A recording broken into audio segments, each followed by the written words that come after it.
Well, the real challenge is going to be by getting folks who are currently now and historically making marijuana, whether for medical purposes or for recreational purposes, where the rubber meets the road here is on the profit margins. Right now, individuals who are growing marijuana indoors or outdoors enjoy unbelievable, eye-popping profit margins that no other legitimate businesses would ever benefit from. He does help supply us with things we want. But that's not why he's in business. He's in business to make money. There's the basis of the capitalistic system, the profit motive. So what they're afraid of is very logical. They're going to see a product that today sells for, on average, $150 to $400 for an ounce of dried vegetable matter. When marijuana is legalized, when grown indoors, it's a $1 per gram product to produce when it's grown under lights like this, with nutrient-laden water.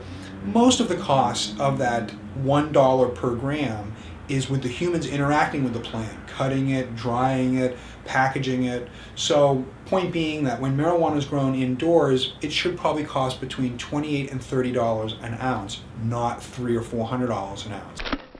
Where's all this competition we've heard so much about? You call these prices low? Even more pointedly, if marijuana is grown outdoors, it's a true pennies on the pound row crop. Pennies on the pound. So, if somebody today is growing marijuana, for example, in Northern California, in the Emerald Triangle area, and they're fetching $200, $300, $400 an ounce for dried vegetable matter, then they rightly should fear the day that marijuana is going to go down from $300 an ounce to $30 an ounce. And what they will quickly recognize is they probably can't compete with entities who would grow it in larger scale and more efficiently.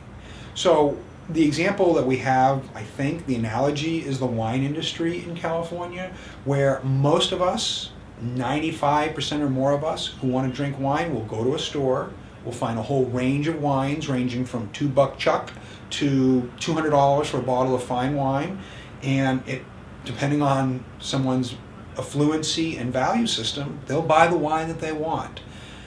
There's a very small group of us that like wine so much that we will take some of our precious vacation time off a year, spend a lot of money, go to a far-off place like Sonoma County, California, and go on a wine tour experience, and they'll go to wineries.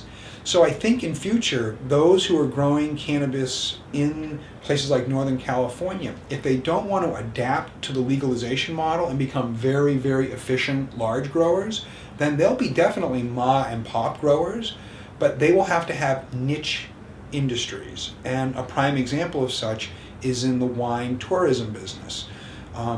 That recognizing that some people who want to still live and be near their crops and enjoy that agrarian lifestyle, they'll be able to do it. But they're not going to get $200 and $300 an ounce for it. They're going to be able to probably get closer to market prices for it.